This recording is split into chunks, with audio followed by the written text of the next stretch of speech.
Alors, welcome to the museum, the McCartney Museum tonight. The conference tonight is going to be two presentations of 15 minutes, followed by a question period. And after that, we're all going to move to the atrium for a little cocktail. Je vais maintenant vous présenter nos deux conférenciers de ce soir. Alors, la première, il s'agit de Madame Renée Daou. Donc, l'associé principal de l'agence Daou Lestage, fondée en 1988, Renée Daou cumule les fonctions d'architecte et d'urbaniste. Sa double formation lui permet d'encadrer des projets de taille diversifiée, de l'échelle urbaine aux interventions architecturales jusqu'au travail de l'objet. Son implication dans le cadre des dossiers s'amorce dès la planification jusqu'à la réalisation.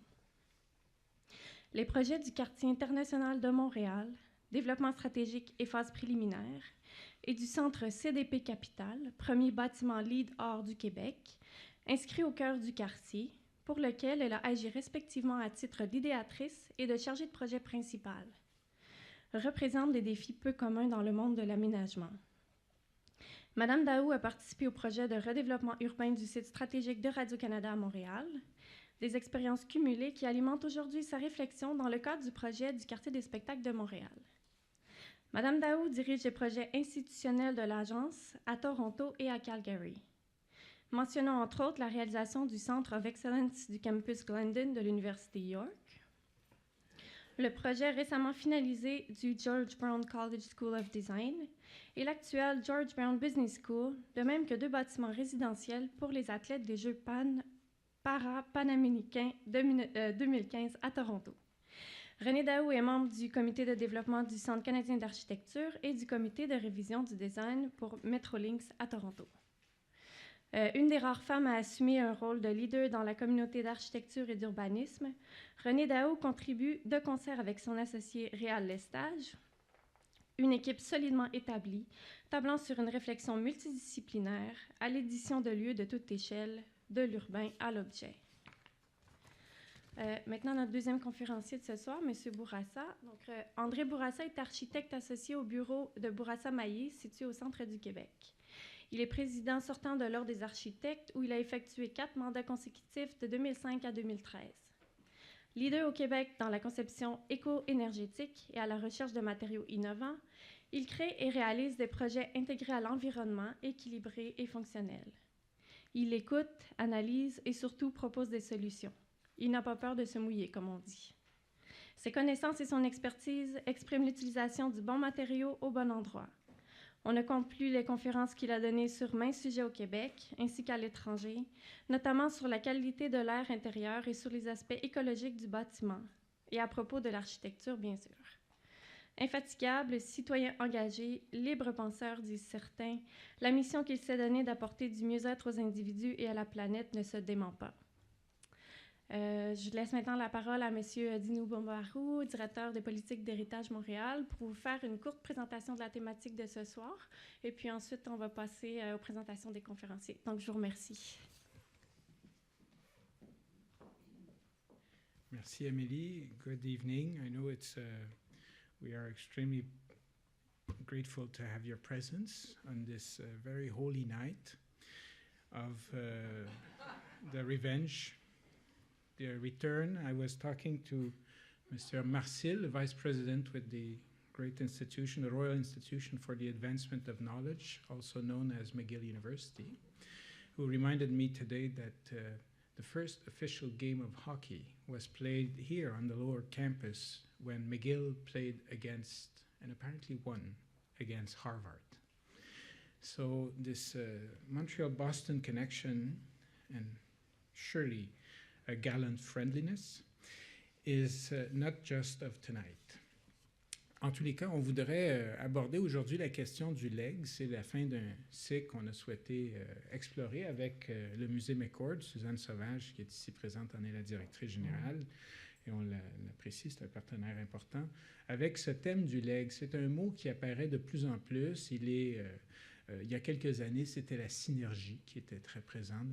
Mais plus compliqué au niveau de l'orthographe, mais évidemment, il y a des cruciverbistes passionnés parmi nous ce soir qui connaissent très bien l'orthographe de ces mots comme synergie. Notamment, on parlait de synergie consensuelle et hein, n'est-ce pas? C'est pas facile, c'est bon pour l'addiction. Alors, le thème de legs apparaît beaucoup et surtout alors qu'on approche à Montréal du 375e, donc des célébrations de 2017. L'idée est même intégrée dans la programmation et il y a un comité du leg qui a été formé par la Société du 375e.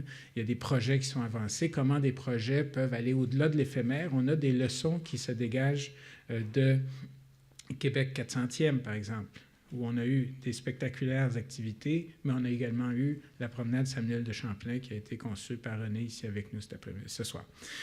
Donc, this theme of legacy is an important one, but somehow beyond the buzzword, perhaps it's an opportunity to remember that this is an old concern of the heritage movement. And I'll quote a character of some importance. That person in the 19th century wrote, "When we build, let us think we build forever. Let it not be for present delight, nor present use alone. Let it be such work as our descendant will thank us for." C'est quand même une très belle phrase et ça devrait être un élément dans la mission, par exemple, de l'État ou des investisseurs et des bâtisseurs. Et c'est une chose qu'on aimerait peut-être explorer. La personne qui a écrit ça, c'est John Ruskin. Donc, c'est un aquarelliste bien connu, c'est un poète, c'est un historien de l'art, mais c'est surtout quelqu'un qui a participé à bâtir au 19e siècle un mouvement de conscience du patrimoine et d'action militante, mais également organisée.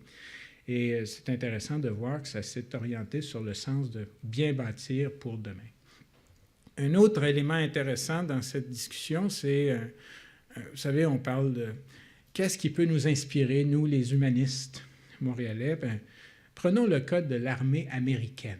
C'est un exemple parmi tant d'autres, mais l'armée américaine a un programme qui s'appelle le Legacy Resource Management.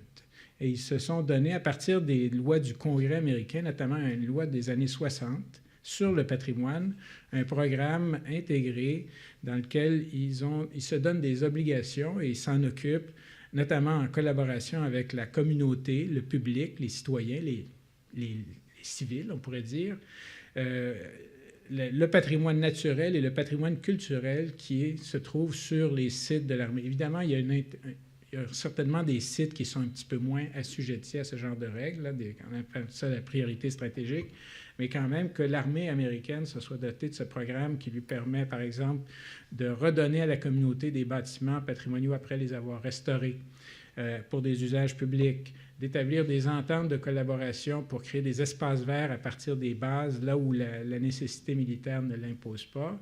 Bien, on est dans un univers où on dit bien, cette notion de legs, elle peut s'exprimer autrement que dans des discours sympathiques, elle peut prendre la forme de programmes concrets et c'est un exemple. Alors, ce qu'on voudrait peut-être ce soir, et on a posé 2 questions à nos éminents intervenants, qui ont une expérience et qui ont déjà participé à des débats. Hein. André, René, ce n'est pas des personnes qui sont cachées dans leur coin. Là, ce n'est pas des vestiges archéologiques. Bien au-delà, on parle d'actifs dans la société. Et d'actifs, pas juste pour la société, but also a strong proponent of an architecture that is an active participant in the public sphere. So we asked them that beyond standards and discourse, we talk about LEED and all these things, perhaps the challenge how we can integrate this notion of long-term and legacy and give back the right to build so that we enrich our heritage, not just we supply a temporary answer to a temporary need. Et on a posé 2 questions. Alors peut-être André va commencer, suivi de René, et après ça on aura un échange, posant la question des bons coups. Il y a des choses qu'on a réalisées qui, aujourd'hui, sont reconnues comme un leg. L'Ordre des architectes, il y a quelques années, a ouvert un prix d'excellence qui s'appelle le prix Pérennité, justement pour inviter des propositions sur les bâtiments qui ont résisté au test du temps. Donc, 25 ans après leur réalisation, leur inauguration, ils ont mûri, ils ont pris leur place. C'est un exemple. Donc, quels sont les bons coups? Et qu'est-ce qui serait des occasions à ne pas rater et comment est-ce qu'on le fait pour bien faire? Alors, j'inviterai André, comme été éminemment présentés, à ouvrir une première présentation. Après ça, on aura René et un échange avec la salle. Merci.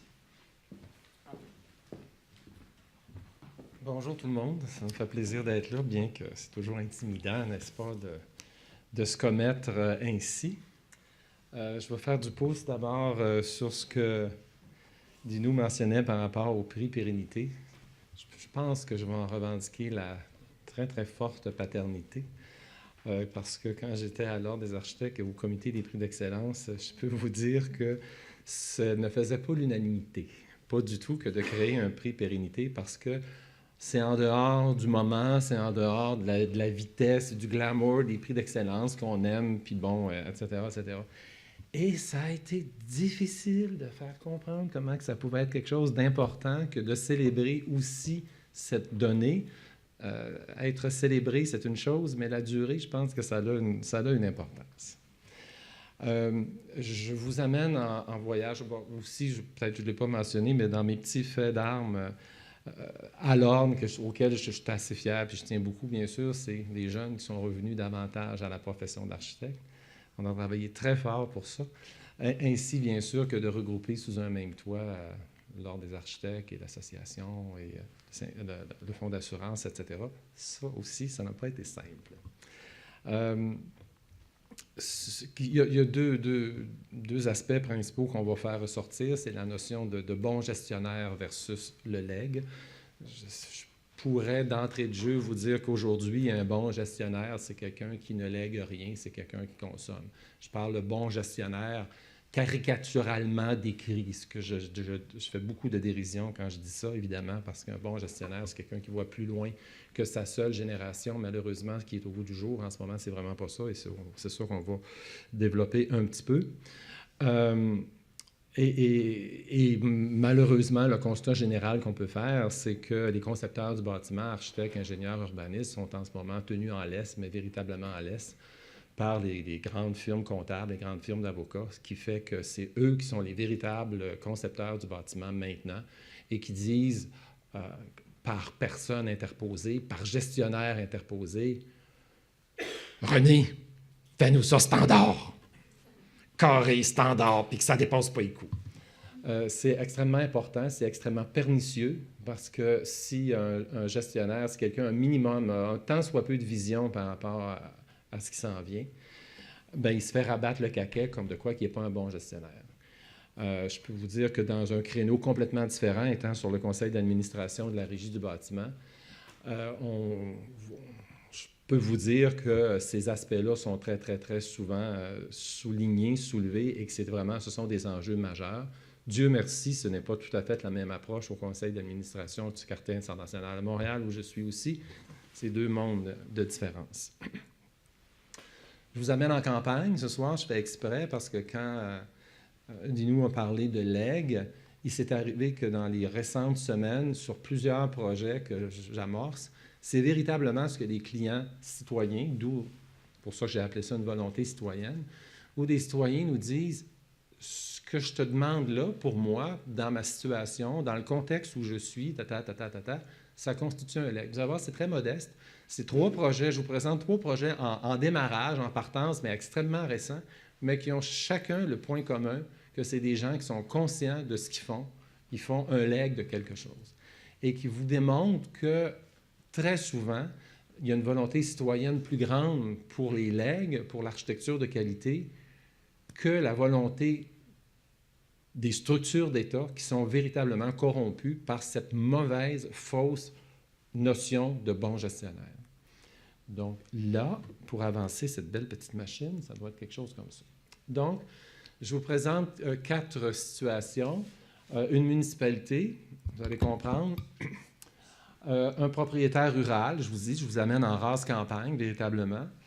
Un gouvernement, le gouvernement du Québec particulièrement, et un legs territoire, une autre situation extrêmement, à mon avis, intéressante. Donc, on a une charmante municipalité, bon, plus ou moins charmante, mais enfin, qui a des beaux patrimoines architectural, qui est déjà allé à Windsor, près des cantons de l'Est. Donc, ça vous situez un peu. J'espère que je n'offenserai personne dans ça. Petite municipalité, on vous donne un peu quelques paramètres ici. et bon, fait partie de la municipalité à la MRC de Val-Saint-François.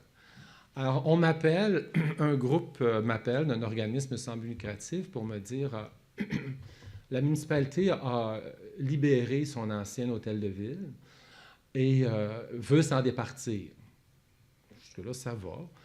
Et je finis par comprendre en arrivant sur les lieux qu'ils se sont installés à location dans un immeuble que vous allez voir. J'en revendique pas, surtout pas la paternité d'ailleurs. Je ne passerai pas de commentaires plus que ça, vous jugerez vous-même.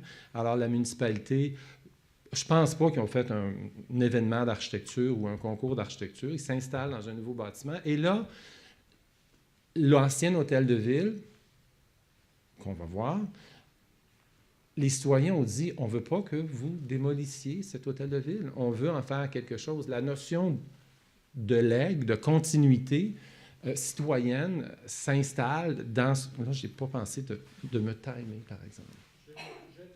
Tu me times, oh, tant pinouche. Alors, donc, on est dans les cantons de l'Est, ça se situe, c'est la rivière Saint-François qui passe là, c'est dans les collines, donc le nouvel hôtel de ville, j'ai parlé, ils ont fait un investissement de 1,8 million de dollars qu'elle recouvrera, selon eux, en retour de taxes.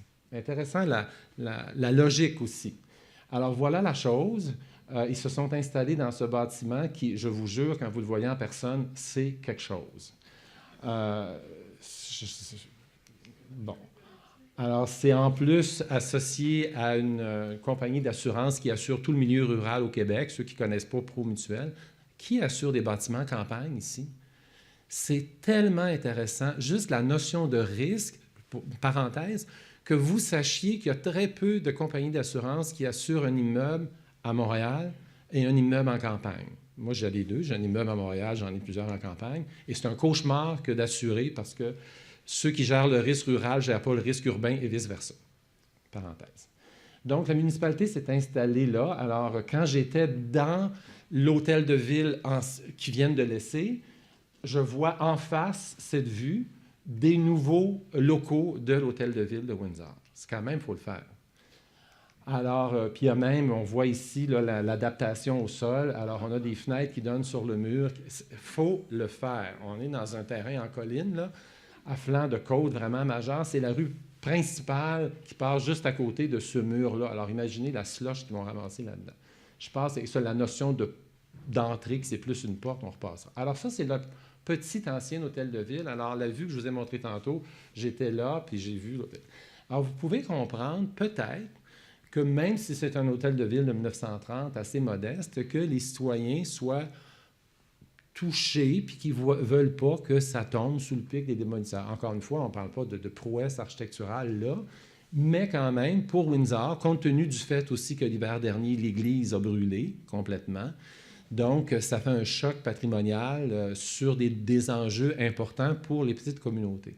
On va reparler des églises tantôt, mais j'insiste pour dire que toute la question du patrimoine architectural tel qu'on la vit à Montréal, avec la sélection d'églises bonnes, pas bonnes, patrimoniales, moins patrimoniales à Montréal, dans un village, sauf dans certains petits villages des cantons de l'Est où il y a 500 personnes et 7 églises, ce qui est très rare, mais souvent, il y a une église par village et quand elle n'est plus, elle n'est plus. Quand elle n'a plus de fonction, il n'y a plus de fonction.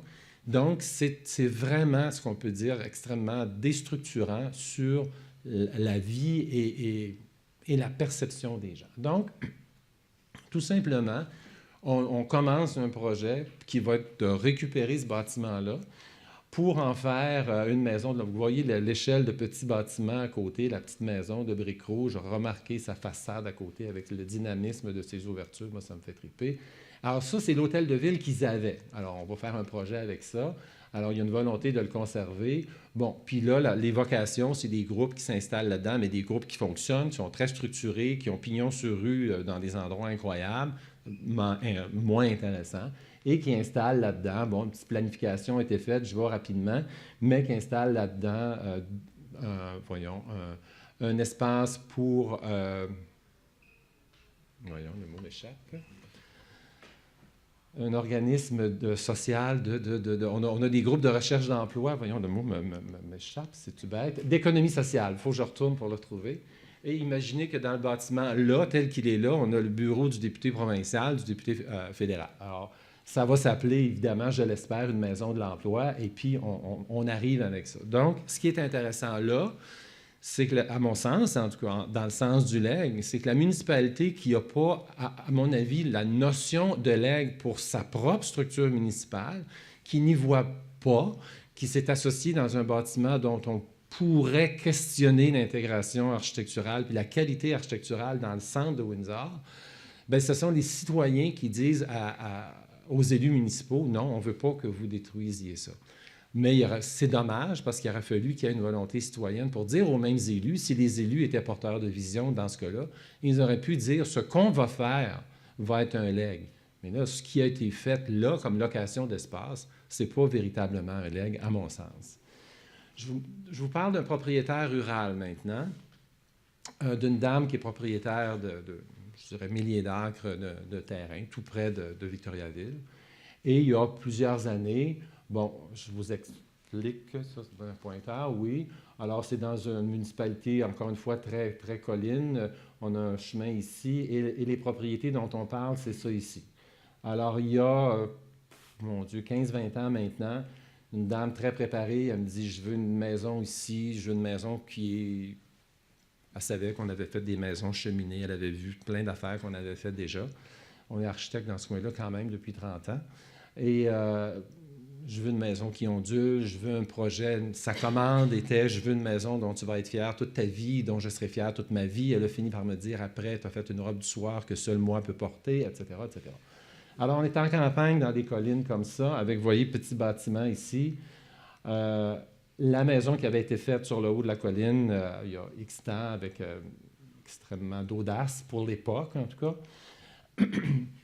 qui a été très, très, très diffusée, très éco-énergétique. Il y a des autobus de Japonais qui sont venus voir le chantier.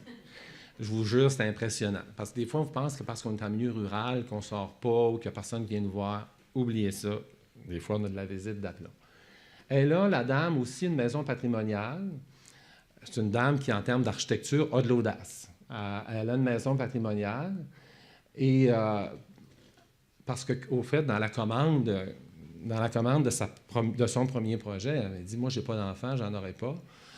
Ça, c'est mon bébé à moi que tu es en train de faire là. Alors, X temps après, la maison patrimoniale qui est près du chemin, je devrais reculer un peu, puis la maison patrimoniale est ici.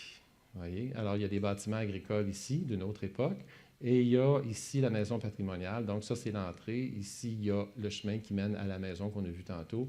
Et sous la prairie, ici, il y a 600 pieds d'entrée électrique souterraine pour pas qu'il y ait de fil apparent. Alors, donc, la maison patrimoniale, elle dit, je ramène ça à un état autre. C'était un travail de restauration majeur pour... Je nous ramène dans le contexte où on est, là, dans la campagne de Victoriaville. On n'est pas tout à fait là, dans la restauration d'immeubles, mais quand même de dire les fenêtres, on fait restaurer des fenêtres en bois, ce qui est vraiment exceptionnel. C'est encore une fois pour elle une notion importante. Je ramène cette notion de legs. Alors la maison était dans cet état-là, qui avait subi moult rénovations, puis chose aussi remarquable, elle dit toutes les galeries qui ont été rajoutées ici à l'époque victorienne sont franc-sud, alors la maison est sombre, il n'y a jamais de lumière. Elle a demandé une rénovation extrêmement audacieuse. En ce cas, on aurait isolé, on a refait des parties de fondation en pierre. On a dans ces sous-sols des espaces, des salles d'eau fantastiques. Ça ne paye pas de mine comme ça, c'est extrêmement réduit, mais elle voulait cette interprétation de la maison du début de la colonie dans ce secteur-là, des Bois-Francs, et avec quand même, là, derrière ici, une cave à vin spectaculaire dans les fondations de granit, etc., etc. Donc, c'était cet autre petit aspect. Et là, ce qu'on commence à faire maintenant, c'est, on est au Ras des Pâquerettes ici, puis on a cette ancienne grange étable qui, depuis 15-20 ans à peu près, sert à élever des moutons. L'ancienne boutique de forge ici. Et évidemment, le bâtiment qui est là est absolument hors, inapproprié pour cet usage-là. Donc, vous voyez d'autres vues ici du même secteur, et il y a un affreux hangar à machinerie qui est là, qui sera amputé pour l'essentiel. Mais là, quand on regarde, je sais pas si vous avez fait ça souvent, des bâtiments agricoles dans votre vie, là, mais moi, des bâtiments d'élevage de moutons, là, ça, puis une centrale nucléaire, je pense que c'est à peu près pareil comme niveau de complexité. Parce que faut que tu... Alors, je travaille avec un ingénieur agricole, ça qui n'est pas simple à trouver non plus, même si on est en campagne. Des gens qui veulent faire ça. Alors, on a la maison patrimoniale qui est ici, on a le hangar à machinerie. Et quand on regarde ce que ça prend comme espace pour faire un élevage de 400 têtes, c'est à peu près de cet ordre-là. Alors, c'est impensable, on ne fera pas ça comme ça. Mais la notion, la dame qui nous demande son bâtiment agricole, on va avoir un bâtiment agricole à faire avec une architecture contemporaine. On ne nous demande pas de faire, là, un néo ma cabane au Canada. On nous demande de faire une architecture audacieuse, contemporaine, et qui va servir pour un élevage de moutons, qui, par ailleurs, doit être fonctionnel quand même, doit répondre à l'usage. Alors, ce qu'on vous montre ici, c'est l'espace que ça prendrait. Alors, il faut trouver d'autres solutions. Je vous ai dit que je vous présentais des projets en partance. Et c'est vraiment ça qu'on fait. C'est vraiment là qu'on est rendu. La grange étable qui est là, bien, on va y donner une autre allure. Et fort probablement que le hangar en machinerie qui va être ici, puisque la dame nous a mentionné qu'il n'était pas cher à son cœur, mais probablement que tout ça ici va être restructuré autrement pour que de la rue, on ait une façade qui ne soit pas trop énorme pour l'élevage de moutons et que le bâtiment soit probablement séparé en deux temps pour essayer de briser ce mur que ça pourrait constituer autrement. Donc, c'est quand même pour nous intéressant, au fil d'une vingtaine d'années avec des clients comme ça, qui nous disent « je veux faire quelque chose », ils sont très conscients, parce que je ne sais pas si vous le savez, là, mais la maison que je vous ai montrée tantôt, là, dans le milieu chez nous, là, ça s'est parlé, as-tu vu la maison Marguerite? Puis la maison Marguerite, ça a fait beaucoup école, et elle est toujours fière de dire qu'au niveau architecture, c'est des données qu'elle était très importante, puis elle se plaît à dire, évidemment, à sa confrérie médicale, qu'ils font des fois un petit peu en dessous de ce qu'ils pourraient faire. Bon. On peut peut-être maintenant aborder la question du legs de l'État. Les gouvernements passent, bien sûr, et l'architecture, elle demeure. C'est assez cocasse, d'ailleurs, c'est un lieu commun de le dire, vous m'en excuserez, mais de voir à quel point nos élus vont se barouetter sur la planète un peu partout, en France, en Europe, à Bordeaux. Nos maires se promènent beaucoup. Et on dirait que quand ils traversent l'Atlantique au retour, il doit y avoir une espèce de brainwashing qui se fait à quelque part, parce qu'on dirait qu'ils n'ont rien retenu des moyens qu'il faut prendre pour arriver à faire la qualité de ce qu'ils ont vu, des fois, de l'autre côté. Donc, on a plusieurs champs d'intervention de nos gouvernements, c'est certain, que ce soit dans culture, communication. Dans ce secteur-là, culture, communication, des salles de spectacle, des bibliothèques municipales, le ministère de la Culture a quand même une politique de concours d'architecture. Il travaille fort là-dessus. Et dans ces aspects, ce secteur-là, on sent vraiment davantage la volonté du gouvernement de mieux faire. Et je pense que c'est, ou je me trompe, mais c'est très bien reçu par les citoyens. Donc, c'est de la misère un petit peu à comprendre pour comment le gouvernement peut faire autrement. Éducation, loisirs et sport, même chose, des amphithéâtres sportifs, on en a en partenariat public-privé, on en a qui sont faits en clé en main, mais quand même, en général, on y arrive. Santé, services sociaux, bien, ça a été la totale récemment. Je n'ai pas besoin de faire de grands dessins là-dessus. Ça a été la totale dans la mesure où, malgré tant de conférenciers de France et d'Angleterre qui sont venus nous dire « Ne faites pas d'hôpitaux en partenariat public-privé, c'est inapproprié, ça bouge tout le temps un hôpital, vous allez être pieds et poings liés avec ça. » Malgré qu'on ait en Angleterre, en France, des hôpitaux qui ont été mis en faillite par les fonds faramineux que ça requiert en cours de projet, malgré ça, on s'est entêté là-dedans. Et évidemment, on va se retrouver au même problème que d'autres se retrouvent. Dans les bâtiments d'administration publique, au niveau du legs, bien là, c'est probablement dans ce secteur-là qu'on a la quintessence de la bonne gestion. Quand on fait des appels d'offres pour aller en soumission pour de la location d'aires de plancher, peut-être que c'est une chose dans le centre-ville de Montréal, mais quand on est dans des plus petites villes où on se ramasse avec un bureau des véhicules automobiles dans un bout de la ville et un centre d'emploi, mais à l'autre bout de la ville, des principes de service aux citoyens qui n'ont aucun sens et qui, sur le sens du legs, Non, aucun sens non plus. Les projets municipaux, on en a vu un tout à l'heure. Alors, encore une fois, très souvent, nos élus, maintenant, veulent être de bons gestionnaires et ils se font dire par leur firme comptable, leur firme juridique, pour être un bon gestionnaire, vous prenez de cette façon-là, cette façon-là, cette façon-là, et prétendument, ça donne une chance égale à tous les entrepreneurs de faire du fric avec l'État par un clé en main ou par l'autre. Ça peut bien se faire, mais ça prend des conditions réunies qu'on n'a pas tout le temps, encore une fois, quand les concepteurs sont tenus en laisse par des structures financières qui sont inappropriées. Structure fédérale, même chose. Évidemment, vous n'avez pas besoin de faire de dessin à l'effet qu'on aura plus de legs en termes d'équipement militaire qu'on pourra avoir de legs en termes d'édifices au niveau fédéral en ce moment. Regardez ce qui se passe avec même les immeubles de Radio-Canada ici à Montréal et d'autres immeubles dont on veut se départir pour aller en location partout. Justice, là, c'est important. Là, c'est extrêmement intéressant parce que le même monde juridique, on a assez aménagé de palais de justice souvent, puis de bureau des procureurs, puis tout ça, pour vous dire que le monde juridique n'est pas favorable du tout. Je ne sais pas pourquoi, à ce qu'on s'en aille avec des clés en main pour les palais de justice, à ce qu'on fasse des boîtes carrées standards. Ça, c'est drôle. Là, ils ne sont pas d'accord avec ça. Là, le monde juridique est très favorable à ce qu'on leur fasse des beaux palais de justice, puis que ça ait la prestance qui va avec la toge. Je caricature, mais pas tant que ça. Alors, parce que, avez-vous remarqué qu'on construit encore des palais de justice? On construit beaucoup plus de palais de justice en ce moment partout au Québec qu'on fait d'autres types de bâtiments. La même chose pour la sécurité publique. On ne va pas facilement déléguer ça au secteur privé.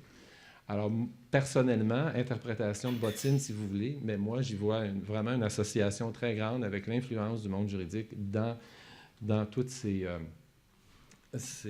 secteurs-là. Conditions de réussite, si on veut avoir un leg, évidemment, ça prend au moins la conscience à quelque part. Il faut qu'il y ait des élus qui soient conscients qui peuvent faire de quoi, qui peuvent léguer quelque chose et que c'est être un bon gestionnaire quand même. La volonté des acteurs, c'est des conditions de réussite essentielles et des prérequis. Quels sont ces prérequis? Bien, c'est l'expertise d'État. Depuis 6, 7, 10 ans, on a vidé l'expertise d'État. Ça prend de l'expertise pour faire faire et pour savoir par qui le faire faire. C'est vraiment essentiel et c'est ça qui nous manque beaucoup en ce moment. Alors, vous l'avez entendu au niveau du ministère des Transports, comment ça a été un drame, mais c'est la même chose dans beaucoup de ministères en ce moment où on n'a plus à l'intérieur de l'État l'expertise qu'il faut pour prendre les bonnes décisions. Et puis, bon, faut-il le rappeler que sur 125 élus à l'Assemblée nationale, les concepteurs de bâtiments ne sont pas légion. Hein? On n'a pas un architecte sur les 125 élus. Alors, si vous répertoriez les professions, ça va vous donner une bonne idée. Donc, la prétendue bonne gestion serait-elle la porte ouverte aux legs d'insignifiance? Bien, personnellement, j'incline à le penser très, très fortement. Puis c'est prétendue bonne gestion. Ce n'est pas de la bonne gestion, faut-il le dire. Alors, c'était dans les outils de réalisation. Il nous l'a évoqué tantôt, quand un gouvernement se donne des politiques transversales, une politique nationale de l'architecture, une PNA, bien, c'est la manifestation d'une conscience, c'est la manifestation que l'État dit, l'architecture pour nous, État du Québec, État du Canada, l'architecture pour nous, c'est une donnée importante. Donc, la façon dont on fait nos bâtiments, c'est une donnée importante. Et ça, personne ne l'a dit encore. Au contraire, on continue à prétendre qu'on nivelle par le bas, qu'on peut aller faire... Peut-être un exemple qui n'est pas québécois, mais un architecte du Québec qui s'est expatrié à Vancouver dans les années creuses économiques et qui a eu une très, très belle influence sur le monde scolaire dans le secteur de Vancouver et de la Colombie-Britannique. Et elle a su, comme architecte dans le ministère, d'abord, et après ça, elle a été en pratique privée, mais elle a su, comme architecte, engager des bons architectes, avoir des beaux projets d'école. Et les projets d'école qu'elle a suscités, si je peux dire, ont été reconnus beaucoup. Alors, il y a un élu, ça devait être le ministre à l'époque, qui a dit, parce qu'il y avait des budgets pas extraordinaires, des budgets quand même limités, elle était fière de présenter des beaux projets d'école, qu'est-ce qu'il avait réussi à faire. Et il dit, avec les budgets qu'on vous donne, vous avez fait ça? Bon. Alors, sa réponse le lendemain, ça a été de couper les budgets davantage. Parce que c'était trop beau, c'était trop édifiant, c'était trop spectaculaire. Alors, pour lui, si c'était beau comme ça, les écoles, en plus, très souvent, c'était des écoles pour des communautés des Premières Nations. Fait que c'était vraiment pas nécessaire. Alors, on en fait moins. Alors, c'est assez décourageant d'avoir peu de vision de ce type-là. Donc, on parle d'une politique d'architecture qui peut se structurer de bien des façons, mais le corpus central de ça, c'est de dire que l'État, comme l'État français l'a dit maintes fois, comment c'est d'intérêt public, l'architecture est d'intérêt public pour l'État. Alors, nous, on n'en est pas là encore. Donc, je ne pouvais pas ne pas évoquer, bien évidemment, les partenariats public-privé. Est-ce que ça veut dire que les projets qui sont faits en partenariat public-privé sont forcément des projets qui ne sont pas bons? Certainement pas. Ce n'est pas ça que je veux dire. Je veux juste dire que comme mode d'approvisionnement, en termes de rapport qualité-prix, qu'on n'est pas au rendez-vous, et dans la longévité, dans la vie du projet, c'est certainement pas la meilleure chose. Alors, il y a des ministres qui ont essayé de nous faire croire que de cette façon-là, qu'il n'y aurait plus de problème. C'est quand même important de souligner que si ça s'est fait autant en Angleterre et en France, c'est parce que ça permettait de gommer les bilans financiers désastreux et que ce qui aurait été normalement ajouté à la dette publique, vu que c'était des locations, ça n'allait pas dans la même colonne de chiffres, vous comprenez ce que je veux dire. Donc, ça a été vraiment un leurre. Alors, les mythes qu'on a dans ce manque, dans toute l'expertise qui s'est perdue, bien, le mythe du partage de risques, n'importe qui en gestion de projet va vous dire que si vous n'êtes pas capable de prendre de risques, faites pas de projet. C'est fondamental. C'est pas moi qui le dis, c'est au HEC qui le dit, c'est les gens qui enseignent dans ces matières-là. Le mythe de l'absence de corruption. Faut-tu que j'en rajoute? Au nom de la saine gestion, encore une fois, c'est un mythe, ça n'a rien à voir avec la saine gestion. Et le respect des coûts et des échéanciers, qui sait lire les nouvelles, vous voyez bien que ça n'est queue ni tête. Mais on s'est fait bassiner ça avec une force et une arrogance. Moi, j'étais en commission parlementaire sur ces questions-là, et l'arrogance des ministres là-dedans, ça n'avait aucun bon sens. Et là, bien, le bilan, c'est que ça ne fonctionne pas du tout de la bonne façon. Alors là, bon, on a sorti dans la presse, là, date d'hier, l'expert recherché par l'UPAC suspendu en Angleterre, puis en voulez-vous en voilà par rapport au projet d'hôpitaux en ce moment. Plus c'est gros, plus c'est concentré, plus ça déstructure les appels d'offres et plus vous accentuez les risques de corruption. Alors, c'est vraiment effrayant. C'est le cas Armitage qu'on a évoqué ici rapidement, la Maison symphonique. Est-ce qu'on a essayé de me faire dire, encore une fois, autant comme autant, que ce n'était pas un beau projet, que ce n'était pas ci, que ce n'était pas ça? Jamais je me suis commis là-dessus parce que ce n'est pas ce que je pense d'abord, mais ce que je dis et que je maintiens, c'est que le partenariat public-privé, malgré tout, n'était pas le bon mode d'approvisionnement. Malgré tout, l'adresse symphonique est un bâtiment qui ne va pas changer tant que ça dans le temps. On s'entend. Quand on parle d'un legs, est-ce qu'on a le meilleur legs possible? Et là, vous le savez tout le monde, un des enjeux majeurs par rapport à la démarche d'approvisionnement de la salle de concert, c'est que personne, ni vous ni moi, je crois, sauf peut-être quelques initiés, ont vu les autres projets. Et ni vous ni moi ne sommes capables de dire que ce projet-là a été le meilleur projet. Et les informations de coulisses ont donné des frissons à bien du monde par rapport à ça. Donc, même chose pour le centre de santé McGill ou n'importe quel autre projet. Est-ce que ce mode d'approvisionnement, en termes de longévité, en termes de legs, on est quand même, il faut le dire, là, dans des contrats de 35 ans. Legs, pour toi, ça finit-tu à 35 ans? Bon, alors on n'est pas là, on est dans de l'obsolescence quasiment programmée. Et pour m'être prononcé publiquement beaucoup sur ces sujets-là, je peux vous dire que les professionnels au dossier, les architectes au dossier, les ingénieurs au dossier, les consultants au dossier, le nombre de personnes qui m'ont pris comme confident pour dire « ce que tu dis, là, c'est pas ça, là. C'est pire, c'est 10 fois pire. » Alors, c'est pour ça que je suis capable de maintenir mon discours aujourd'hui d'une façon générale par rapport à ça. Même chose pour le CUSUM, centre de détention. Mais c'est important de dire la différence entre un centre de détention et un hôpital, c'est que l'hôpital va tout le temps bouger au fil des années, tout le temps, il évolue tout le temps, et il faut payer aux propriétaires pendant ces 35 ans des sommes faramineuses pour faire chacun des petits changements et ça ne fonctionne pas. Donc là, on n'est pas au chapitre du legs qui est adéquat. Dernier point, beaucoup plus léger, un projet qui est en partance aussi, un legs de territoire. Pourquoi je parle de legs de territoire? Parce que c'est encore du monde qui vient de me voir, puis pour un projet qui est une espèce de Compostelle au Québec. Alors, c'est un parcours pédestre de 1100 km qui va aller de village en village, qui va, entre autres, prévoir des haltes dans environ 80 églises de village. Alors, c'est un legs de découverte, c'est un legs de mise en valeur de plusieurs églises, puisque au départ, ce qui était prévu, c'est qu'ils construisaient des petites haltes pour loger les pèlerins. Alors, ils ont changé d'idée et ils veulent installer ces petites haltes dans... Là, quand on parle d'églises de village, on ne parle pas de Saint-Nom de Jésus ici à Montréal. Là. On ne parle pas des méga églises de Montréal. On parle de modestes églises de village, très souvent, la plupart du temps, en ossature de bois. Alors, ce qu'on leur a proposé, c'est un concept vraiment de boîte dortoir installée à l'intérieur de l'église pour pouvoir contourner certaines règles du bâtiment le plus efficacement possible. Alors, chaque boîte longue dans le haut des galeries latérales avec le haut des fenêtres en agrément avec des questions, plein d'éléments de code à régler là-dedans.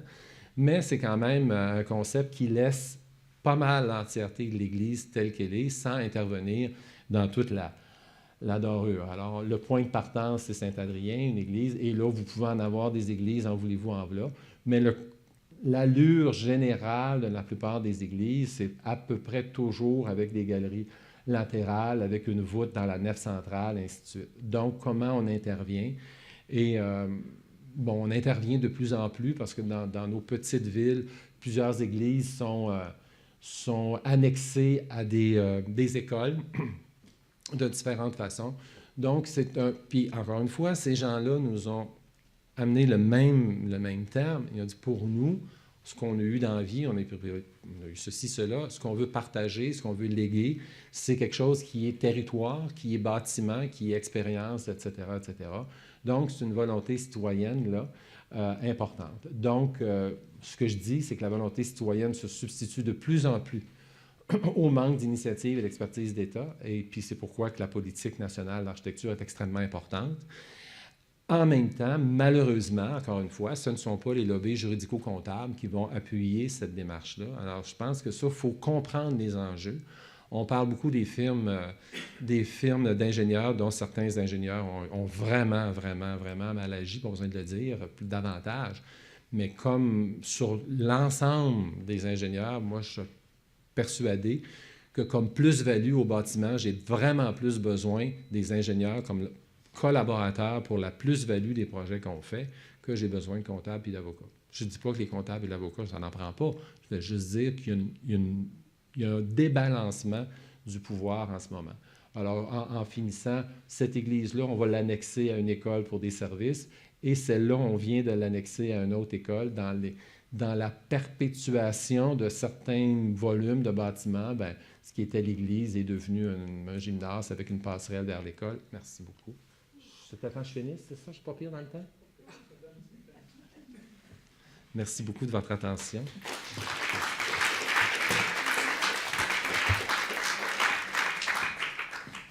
Merci André. On voit très bien que le mot « legs » ne comprend pas la lettre « P » répétée 3 fois. René Daou, s'il vous plaît.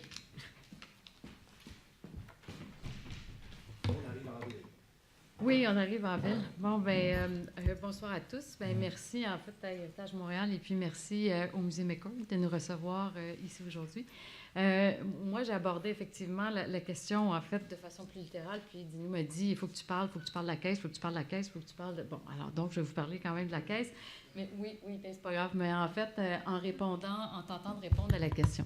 D'abord, si on prend la question comme telle, les legs patrimoniaux, un concept dépassé, alors ma réponse c'est non. Alors, c'est non, un non franc, ou un défi pour tous les projets, et la réponse c'est oui à ce moment-là. Tous les projets, à tous les niveaux, mais je dirais surtout au niveau de la commande publique et des projets un peu plus importants. ça avance. OK. Simplement vous dire, Daou Lestage, chez nous, on est intéressé par le design de l'urbain à l'objet, à la fois au niveau de la ville, au niveau de l'architecture et au niveau des objets, parce qu'on est préoccupé par cette question de réflexion, en fait, non en silo, mais de réflexion de la ville à l'objet. C'est important pour nous et je pense que les legs, en fait, les plus forts aussi, sont caractérisés principalement par des interventions qui impliquent une compréhension à la fois du design urbain, de l'architecture, du paysage, de l'architecture d'intérieur, des objets, des pièces d'art, etc. Donc, en fait, une réflexion qui permet d'abolir les frontières entre les différentes disciplines du design. Et vous allez voir qu'André et moi, on s'entend sur plusieurs points, notamment donc sur les questions d'intervention de qualité à tous les niveaux d'intervention. Alors, les legs patrimoniaux, donc, est-ce que c'est un concept dépassé? Non, comme je le mentionnais, ou un défi pour tous les nouveaux projets? Oui. Et qu'est-ce qui fait, en fait, pour illustrer mon propos, ou en fait une partie de la réponse à la question, je voudrais vous parler de 2 projets spécifiques. Là, je vais passer un peu plus de temps là-dessus, sur le projet du quartier international et le projet de la Caisse. D'abord, pourquoi? Parce que pour faire des legs urbains, des legs architecturaux de qualité, je pense que ça commence par, Dino nous demandait les conditions de succès, je pense que ça commence par des clients qui sont visionnaires, des clients qui veulent de la créativité, des clients qui sont intéressés à développer des interventions majeures, que ce soit à n'importe quelle échelle. Quand on a commencé le travail sur le quartier international de Montréal, notre client, c'est un client public, un client institutionnel, donc la Caisse de dépôt et placement du Québec. Et je dois dire que les intervenants qui représentaient cette institution étaient des intervenants très, très visionnaires. Ils voulaient, donc c'était une intervention sur le territoire municipal et la Caisse est devenue le grand chef d'orchestre de cette intervention-là. Donc, ils ont pris le taureau par les cornes pour développer le quartier international et retisser, en fait, entre le Vieux-Montréal et le centre des affaires, une trame de qualité. Pourquoi? Parce que le quartier international, autre que le titre, si je puis dire, il n'avait pas l'image ni les lettres de noblesse associées à la notion d'international. Alors, le projet, en fait, a été amorcé dans ce contexte-là. Alors, définitivement, la Caisse de dépôt et placement du Québec voulait créer un leg à l'échelle urbaine en participant donc à la restructuration de ce secteur-là, qui était particulièrement déstructuré. Évidemment, je ne sais pas si vous en souvenez, les plus jeunes non, pas nécessairement, mais le secteur était particulièrement déstructuré par la présence de l'autoroute Ville-Marie, et c'est dans ce contexte, donc, qu'on avait annoncé l'agrandissement du Palais des Congrès. Donc, un leg patrimonial, ça commence, je dirais, par une analyse fine, en fait, du contexte d'intervention où on veut venir intervenir. Alors, le contexte où le projet, l'objectif, c'était de réaliser des grands espaces publics nord-sud, en fait, pour reconnecter le Vieux-Montréal au centre des affaires, mais une intervention, une réflexion à plusieurs échelles, au niveau du sous-sol, des interventions sous le sol, des interventions au niveau des réseaux piétonniers protégés et des interconnexions, donc, avec le réseau de métro, des interventions de surface, le tout alimenté par une lecture fine, finalement, de l'histoire de ce quartier-là. Les couches utilisées, alors c'est pour moi un leg patrimonial, un leg urbain, c'est important de comprendre toute une série de couches et d'interventions, que ce soit au niveau de télécommunications, mise en lumière, de la couche paysagère et même des interventions d'art public. Une ville, c'est composé d'une multitude de couches et nécessairement, donc, l'ensemble de ces éléments-là doivent être considérés dans le cadre de la réalisation d'un projet. La vision à long terme, quand un organisme public décide vraiment de participer à la création d'un leg urbain, d'un leg patrimonial, bien, c'est une vision qui est intéressante parce que ça a des retombées pour une ville. Alors, par exemple, on avait à négocier avec un environnement totalement déstructuré qui a été réhabilité parce que le quartier international est devenu un lieu de destination. Et d'un projet de 90 millions de dollars au niveau des interventions urbaines, on a généré 20 fois les investissements en immobilier dans ce secteur-là. Donc, ça prend une vision créative, une vision à long terme et des clients donc, qui favorisent cette fameuse vision créative.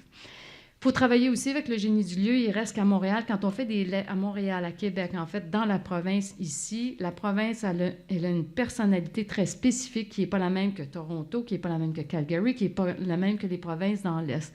Donc, les legs patrimoniaux, c'est important, en fait, qu'ils réfèrent au génie du lieu chez nous, parce que sinon, on va créer des interventions, des legs qui ne seront pas sans odeur et sans saveur, mais qui ne seront pas vraiment, en fait, à l'image de chez nous. Il reste quand même qu'on a des interventions intéressantes. Au niveau, donc, du projet du quartier international, la Caisse nous a permis de réaliser 3 grandes interventions, donc l'Axe Université, le Square Victoria, la place Jean-Paul Riopelle, dans un contexte qui était particulièrement déstructuré pour vraiment créer des gestes marquants et un lieu de destination, comme la rue Université, qui est devenue la grande porte d'entrée au centre des affaires et au quartier international, donc qui a été développé sous le thème de la musique internationale. Le tout travaillé avec, en fait, des matériaux de chez nous, et ça, c'est un élément très important. Un legs pour nous, en fait, un legs patrimonial, je pense que c'est important aussi de reconnaître le fait qu'on a non seulement une expertise au Québec, mais on a aussi des matériaux de très grande qualité. On a du granit, on a du calcaire, etc. On a des richesses qu'on doit utiliser.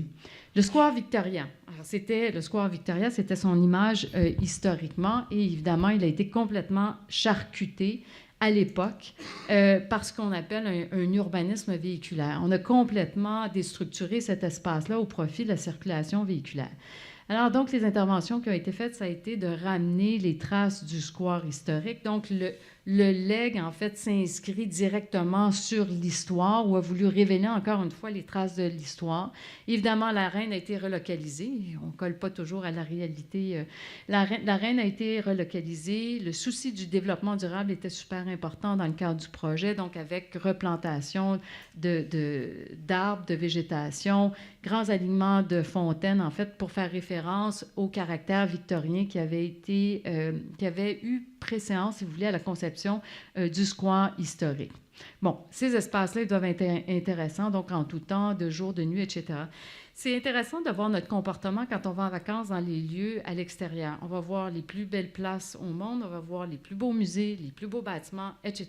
Mais comme le disait André, quand nos politiciens reviennent de ces visites-là et qu'on revient chez nous, on ne définit pas nécessairement les conditions gagnantes pour faire en sorte que l'on puisse réaliser des projets de qualité. La place Jean-Paul Riopelle, dans sa réalisation, a permis de transformer un non-lieu urbain en un lieu de destination, encore une fois. C'était un espace complètement déstructuré où, là, non seulement donc, une place publique a été mise en valeur, la végétation, mais des œuvres d'art public. Il reste qu'on a une collection de... on est dans un musée aujourd'hui. Il y a des œuvres d'art public très, très intéressantes au Québec qu'on ne met pas nécessairement assez en valeur. Pour moi, donc, un legs, c'est à la fois un legs urbain, un legs architectural, mais un legs aussi au niveau de l'art public pour enrichir, en fait, l'ensemble de ces espaces-là. Au niveau de la place Jean-Paul Riopelle, c'est un espace particulièrement difficile parce qu'on s'inscrit au-dessus d'une autoroute, un réseau piétonnier protégé, à côté du métro. Mais en fait, l'espace a été transformé en fait en horloge urbaine, en fait, qui est, si vous voulez, allumée en séquence avec toute une série de caniveaux de brume et de vapeur et de lumière pour créer à heure fixe, en fait, la véritable horloge urbaine avec donc la joute de Jean-Paul Riopelle qui était localisée à l'époque près du stade olympique. Personne ne savait que l'œuvre était là. Donc, la notion de legs, c'est aussi des gens, en fait, qui veulent vraiment mettre en valeur ce type de pièce de Riopelle, qui est sa sculpture la plus importante et qui est très spectaculaire. Alors donc, l'horloge urbaine met en valeur, évidemment, donc la joute de Jean-Paul Riopelle par un jeu de vapeur, de feu et d'eau à heure précise. C'est devenu un lieu de destination. Il y a de la réparation qui se fait aujourd'hui, mais c'est un lieu de destination. Alors pour nous, la notion de legs, c'est important.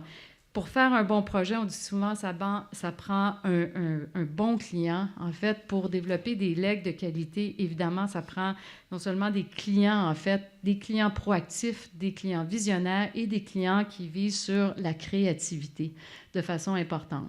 Dans le cadre du projet, non seulement, donc, le travail était fait au niveau de la surface, mais au niveau, en fait, du sous-sol. Il reste que Montréal est caractérisé beaucoup par tous ces réseaux piétonniers protégés. Et encore une fois, le travail a été réalisé pour interconnecter les différentes stations de métro et les bâtiments importants du centre-ville. Le travail a été fait pour mettre aussi en valeur des interventions d'art public, donc non seulement au niveau du sol, mais sous le sol aussi, dont le 1% dans le cadre de ce projet-là qui a été localisé donc au niveau du réseau piétonnier protégé. Bon, après coup, comme équipe, on a été chanceux. Tous ces projets-là, ça se fait au pluriel, comme vous pouvez vous imaginer. Donc, on était des grosses équipes. Nous, on était en charge du projet du design et on a eu la grande opportunité de travailler sur un bâtiment. Moi, je pense que pour faire des legs patrimoniaux, Suzanne Sauvage, tout à l'heure, nous disait qu'en France, c'est intéressant parce que en fait, les grands hommes politiques, à chaque fois qu'ils sont élus, ce qu'ils veulent léguer, en fait, c'est un bâtiment. Évidemment, idéalement, quand ils ont du goût, c'est extraordinaire. Quand ils ont un peu moins de goût, c'est moins bien. Mais à tout le moins, il y a finalement, cette façon de faire qui permet d'enrichir le patrimoine architectural, urbain, de ville, en fait, pour vraiment créer des lieux de destination. Dans le cadre du Centre CDP Capital, je dois dire que le client était extraordinaire. Je ne sais pas si ça va être une commande d'une seule fois dans notre vie, mais le client voulait faire un bâtiment de qualité. C'était ça la commande. C'était créer un bâtiment de qualité. Moi, je pense que pour tout legs architectural, c'est un des premiers éléments, un des éléments les plus importants. Il y avait beaucoup d'innovation, en fait, c'est-à-dire qu'on nous demandait de créer un bâtiment vert et intelligent. À l'époque, il n'y avait pas de certification LEED à Montréal, en fait, ou au Québec. Il y en avait aux États-Unis. Donc, on nous a demandé de créer un bâtiment, mais si vous voulez, c'était d'avant-garde parce qu'il n'y avait pas encore la certification. Mais l'idée, c'était, en réalité, d'optimiser la synergie entre l'ensemble des usagers qui étaient relocalisés dans ce bâtiment. Donc, à la fois, un travail, en fait, Foucault disait, la technologie doit être sociale avant d'être technologique, c'est-à-dire comment utiliser cette technologie pour créer des lieux de qualité. Contexte, évidemment, d'intervention initiale, encore une fois, le non-lieu urbain et le bâtiment de la Caisse de s'inscrire dans un contexte particulièrement complexe à côté de la Banque du Canada, du Montréal Herald et, en fait, du petit bâtiment du MECO directement au-dessus de l'autoroute. Alors, c'était vraiment un défi technologique avec les ingénieurs, en fait, les partenaires associés au bâtiment. Un travail, évidemment, d'équipe assez important avec ce L inversé qui permettait de protéger les bâtiments, en fait, qui faisaient partie du complexe de l'ensemble du secteur, pour protéger donc les bâtiments patrimoniaux du Vieux-Montréal, qui sont quand même des éléments très, très importants, en fait, dans le cadre de la personnalité de Montréal. Complexe au-dessus d'un stationnement de l'autoroute et à côté du stationnement de métro, mais en fait, la commande où les clients voulaient, comme je le mentionnais, faire de la qualité.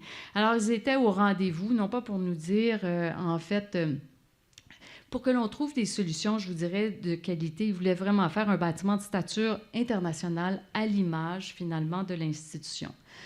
Alors, donc, le bâtiment a été réalisé et un peu comme André le mentionnait, il a été réalisé dans un temps record. On a commencé le dessin, en fait, et les dessins et la construction du bâtiment de la Caisse en 2000. Il a été livré en 2003. C'est important, en fait, c'est très, très rapide, en fait, pour un édifice de 760 000 pieds carrés pour relocaliser 1 500 employés. Donc, les équipes travaillaient évidemment de façon très, très étroite, interactive pour réaliser ce projet-là, mais toujours, tout le monde avait le même objectif, réaliser un projet de qualité. Alors, le bâtiment à l'intérieur aussi, c'est devenu non seulement un bâtiment pour relocaliser des gens, mais la commande avait une volonté au-delà d'une simple commande de bâtiment. On voulait faire un espace civique important. C'est rare qu'on a ces commandes-là dans le cadre des projets, mais dans celui-ci, c'est important parce que l'espace civique, qu'on appelle le parquet symbolique de la Caisse, permettait de connecter à la fois le square Victoria et la place Jean-Paul Riopelle.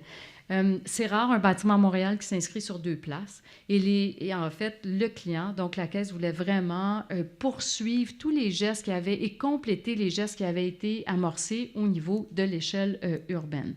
Alors donc, le parquet de la Caisse, donc ce grand connecteur Est-Ouest, est devenu un espace civique prisé des citoyens de Montréal, public. Il y a eu beaucoup de discussions à un moment donné avec l'institution qui voulait, pour des raisons de sécurité, complètement fermer l'espace. Et il y a eu tellement un tollé de protestation qu'on a trouvé le moyen de maintenir cet espace-là de façon publique.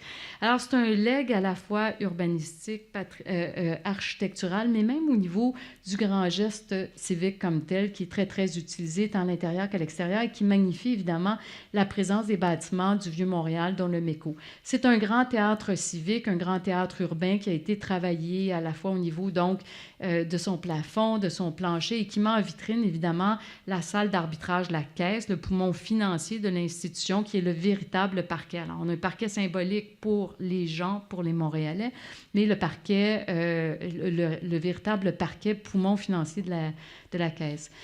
Le travail était important et la commande impliquait aussi, donc, un maximum de contenu québécois, tant au niveau des matériaux que de l'expertise. Donc, à la fin, toutes ces pièces en acier, cette structure, ça a été fait dans la bourse, etc. On a terminé avec 85 % de contenu québécois au niveau, donc, en termes de matériaux pour la construction de la caisse. Tout était réfléchi. C'était la commande, c'est-à-dire de l'intégration urbaine jusqu'à l'architecture, jusqu'à la structure, jusqu'au design graphique, jusqu'à, en fait, c'est une intervention,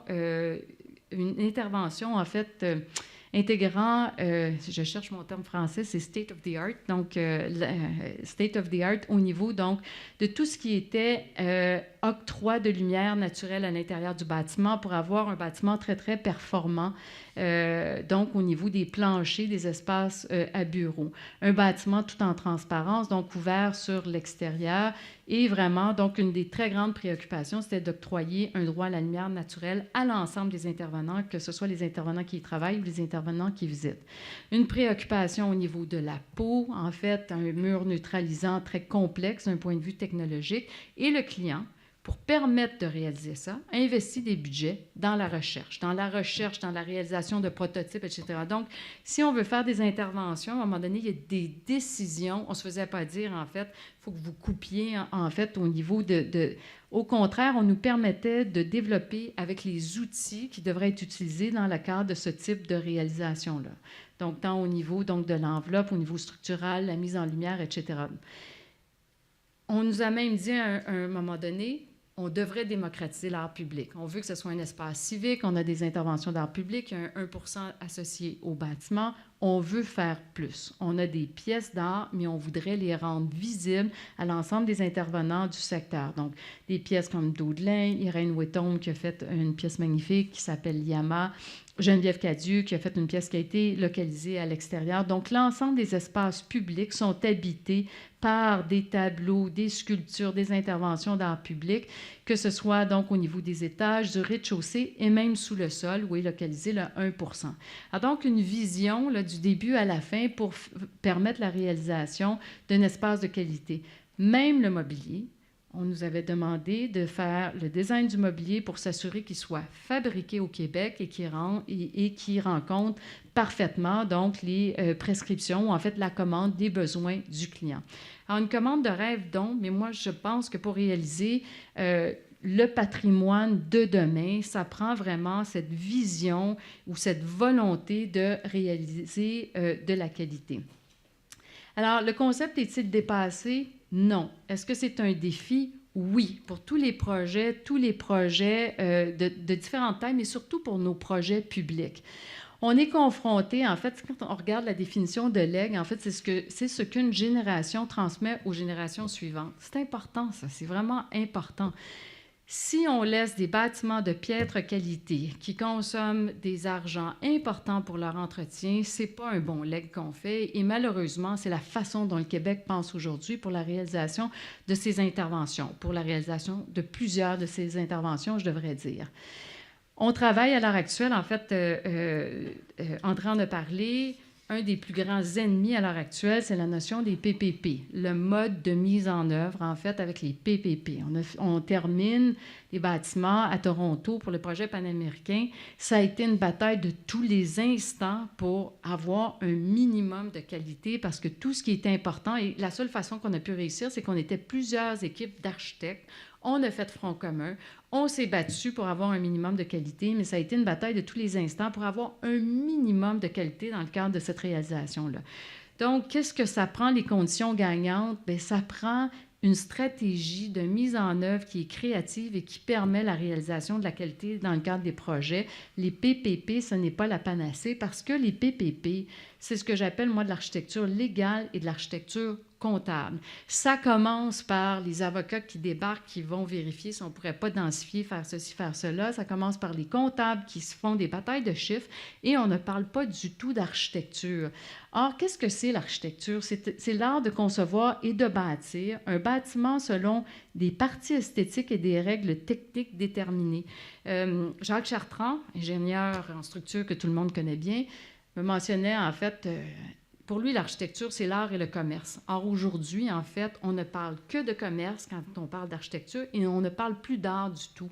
Il y a des façons de faire. Peut-être que c'est notre faute aussi, les architectes, parce qu'on ne fait pas assez valoir la plus-value d'intervention architecturale de qualité et les retombées financières qui y sont associées. Les projets LEG, en fait, on a encore des commandes de cette nature-là. Je donne l'exemple. On travaille à l'heure actuelle sur le projet d'Expo 67, en fait, qui est la réhabilitation du site où était Expo 67, donc Daou-Lestage et Claude Cormier. Et on nous a donné le mandat l'année passée, donc au niveau du plan d'ensemble. Après coup, on a eu l'autre mandat pour la mise en œuvre de ce plan d'ensemble-là. Mais là, pour toutes sortes de raisons, en réalité, de changement d'autorité municipale, etc., bien, on n'a pas encore commencé. Et là, on devait commencer en novembre, mais on n'a pas commencé. Si bien qu'il y a eu des articles, le 375e, trop tard pour bien faire, parce que pour bien faire, ça prend du temps aussi. C'est comme si on oubliait cet élément-là. C'est comme si on disait, pour écrire une page, finalement, ça prend 1 heure. Donc, si tu veux écrire ton livre de 200 pages, ça va te prendre 200 heures. Tu sais, c'est comme, là, c'est la façon dont on traite l'architecture aujourd'hui, c'est qu'on ne se laisse plus le temps. On vient d'avoir une commande, en fait, pour réaliser un campus et un bâtiment assez important, 22 millions de dollars, puis on s'est fait dire, bien, vous devez faire des plans et devis en 3 mois. Je dis, il faut quand même, à un moment donné, qu'on prenne le temps de faire ça. Alors, qu'est-ce que ça veut dire? Quelles sont les conditions gagnantes? C'est sûr qu'il y a question d'éducation. D'éducation, puis je dirais aussi, dès le plus jeune âge, en fait, l'architecture, c'est important. Il faut éduquer les jeunes. En fait, éduquer aussi tout le monde. C'est extraordinaire de voir autant de gens ce soir par une partie de hockey dans cette présentation. Il faut informer les gens. Et au niveau de la communication, malheureusement, la communication, quand on parle d'architecture, on ne parle que de coûts. On ne parle jamais de qualité architecturale. Ça ne fait pas partie, en fait, des titres que l'on retrouve dans les journaux. On va toujours parler de dérapage, mais jamais personne ne va dire « Ah, tel édifice, en fait, ça a eu telle répercussion. » Ça, ce sont des... On parle plus en bien de nos projets d'architecture et de nos legs à l'extérieur du Québec qu'au Québec même. Et en fait, bien, la culture permanente, on ne la célèbre pas suffisamment au Québec. On célèbre beaucoup la culture événementielle, l'éphémère, je vous dirais, le cinéma, le livre, en fait. Il y a beaucoup d'éléments de culture, disons, événementielle, éphémère, qui est célébrée. Mais la culture permanente, qui façonne nos vies, nos villes, nos environnements, que ce soit par le design urbain, l'architecture, le paysage, l'architecture d'intérieur, le design industriel, le design graphique et environnemental, on ne le célèbre pas. En fait, on ne le protège pas, on ne s'en occupe pas. André vous en a parlé. Nous, on souligne la même chose. I have a dream, quelqu'un nous disait. Moi aussi, j'en ai un. En fait, c'est sûr, si on pouvait avoir un ministère de l'architecture, une politique de l'architecture claire qui nous permettrait vraiment de réaliser des projets de grande qualité et des legs patrimoniaux dignes de ce nom, je pense qu'à ce moment-là, en fait, on serait tous très heureux. Alors, je vous remercie.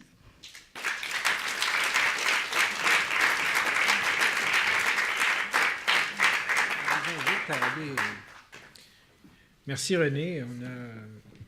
On comprend qu'on va de l'autre côté de la rue, il y a la faculté de droit et de sciences comptables, de commerce. Donc, on va peut-être faire une traversée l'an prochain, Suzanne. On va peut-être aller faire une excursion dans le monde des comptables et des avocats.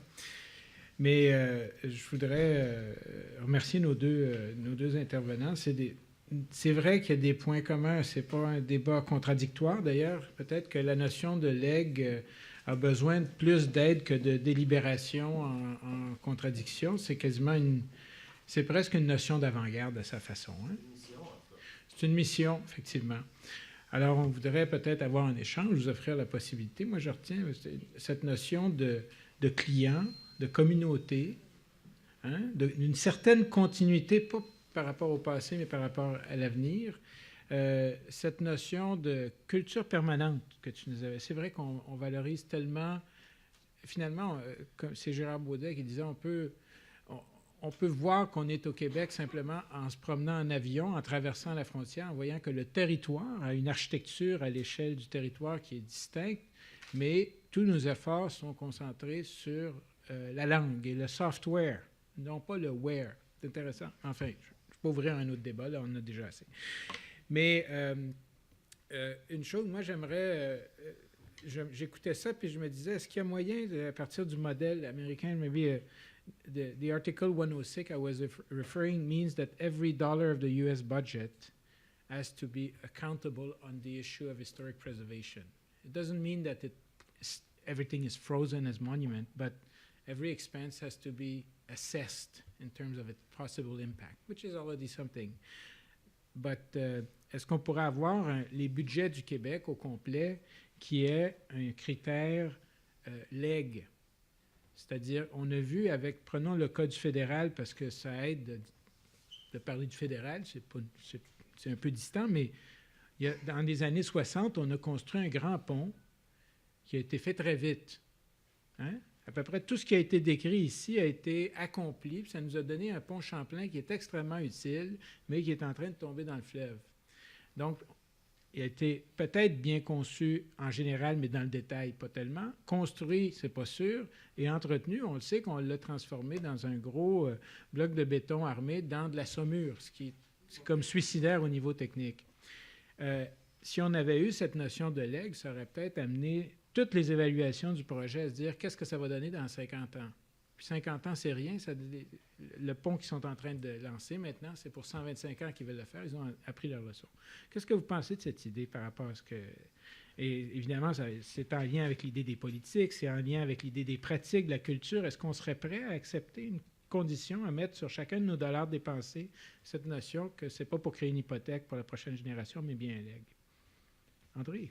Oui, mais je pense que tout à fait, on est prêt. Puis j'irais même dans la mécanique. Je pense, encore une fois, ce que je voulais illustrer tantôt, c'est à quel point il y a une volonté citoyenne, il y a même une volonté d'affaires qui est forte, qui veut quand même plus à ce niveau-là. Puis la mécanique, ça prend quoi? Ça prend dans chacun des partis politiques, au fédéral comme au provincial. Ça prend, peu importe les partis, mais il faut qu'il y ait quelqu'un dans chacun des partis qui soit capable d'amener sur les parquets de discussion de ces partis politiques-là l'élément dont tu parles, cette volonté d'affirmer à travers un budget X, qu'est-ce qu'on peut faire pour les générations, comment que ça s'appelle, le fonds générationnel ou quelque chose du genre, mais qui soit appuyé, intergénérationnel, mais qui soit appuyé de cette manifestation concrète. À partir du moment où ce sera dans le programme de chacun des partis politiques, ça va changer vraiment la donne. Mais là, ça prend vraiment des braves pour aller chacun dans le parti où ça fait davantage votre affaire finalement, mais il faut que ce soit inscrit dans les programmes de partis politiques. Tant que ça ne l'est pas, ça reste des vœux de André puis de René. Oui, dis-nous, je suis d'accord avec la notion des dollars, les dollars associés à... Oui, c'est ça, associés à un leg, mais en fait, je pense qu'il faut qu'on ait une vision d'ensemble aussi, en fonction des dollars doivent être associés à de la construction, mais au maintien après coup. Et en fait, c'est aujourd'hui au Québec, on fait des bâtiments, on octroie pas les budgets ou en fait les sous adéquats aux réalisations, on ne se donne pas les moyens de nos ambitions, c'est une chose. Et après coup, les projets deviennent orphelins parce qu'on les laisse aller, puis parce qu'on n'a pas pensé à plus long terme et on n'a pas associé des dollars pour leur entretien dans le futur. Et ça, c'est un peu triste pour ça. L'autre élément, je ne sais pas s'il ne faudrait pas qu'il y ait associé avec ton programme de dollars LEG. Non, mais je veux dire, les leçons apprises, parce que tu parlais du pont Champlain. Oui.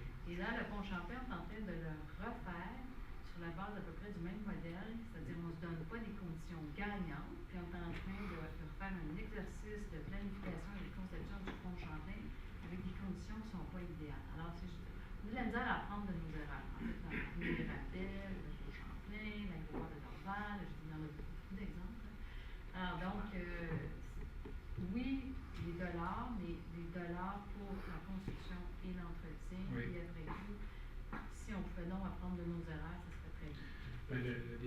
L'héritage, on s'est donné à partir de l'exemple de McGill College qui est juste à côté, parce qu'on s'est battu pour, vous savez, c'est en 84, c'était pour éviter d'avoir un centre commercial insignifiant, là, enfin, qui sera probablement à refaire maintenant. Et on s'est dit, 25 ans après, le principe de la durabilité plus 25, donc la pérennité, puis on s'est dit 3 valeurs, bien concevoir, donc l'investissement dans le talent. Bien construire la qualité de la mise en œuvre, Troisièmement, bien occupé. Et ça, c'est comment on utilise des endroits. C'est sûr qu'on peut aller vous promener devant l'hôtel de ville dans le Vieux-Montréal. On a refait le pavage pour 1992 pour le 350e de Montréal en granit. C'est du granit, c'est du vrai granit, là. C'est pas de l'arborite. Stansted, la même chose qui a fait la Sun Life qui tient debout depuis 1934.